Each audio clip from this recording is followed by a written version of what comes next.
வீட்லேயே ஆள் இல்லைன்னா கூட எனக்கு 2000 ரூபாயிலேருந்து 4000 வரைக்கும் கரண்ட் பில் வருதுன்னு கிட்டத்தட்ட ஒரு 3 வருஷமாக கட்டிங்களா சார்? 3 இயர்ஸாக கட்டிட்டு 3 இயர்ஸாக கட்டின்னு இருக்காரு. மீட்டரை இப்போ நம்ம செக் பண்ண போகிறோம். மீட்டரை செக் பண்ணிவிட்டு இந்த வீட்டில் என்ன ப்ராப்ளம் சொல்லிவிட்டு இந்த வீடியோலேயே வரும். வீடியோவை பாருங்கள்.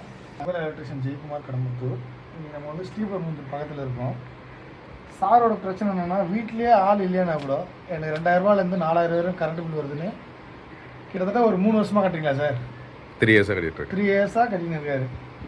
நம்ம வீடியோ பார்த்துட்டு தான் கூப்பிட்டாரு.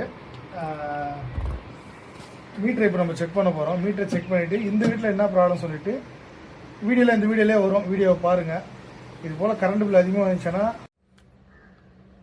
நம்ம இந்த வீட்டில் இந்த மீட்டரை செக் பண்ணி பார்த்ததில் பாருங்க, ஆரில் வந்து வோல்டேஜ் வரல, போஸ்ட்லேருந்து லைனே வரல, ஒய்லேயும் பிலையும் வருது. அதே போல் ஆரில் ஆம்ஸ் யூஸ் பண்ணலை, ஒய்லையும் யூஸ் பண்ணல, பியில் மட்டும் தான் யூஸ் பண்ணுறோம்.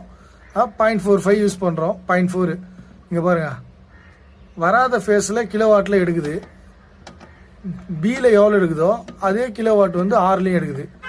அப்படின்னா அதனால் லீடிங் கிலோவாட்டில் இது டபுளாக மாறுது. இந்த பாருங்கள், லீடிங்கில் நம்ம 1 தான் யூஸ் பண்ணுறோன்னா அது 2ஆக மாறுது லீடிங்கில். இதனால தான் கஸ்டமர் ஒரு நாளைக்கு 5 யூனிட் யூஸ் பண்ணால் 10ஆக மாறுது, 10 யூஸ் பண்ணால் 20ஆக மாறிடும்.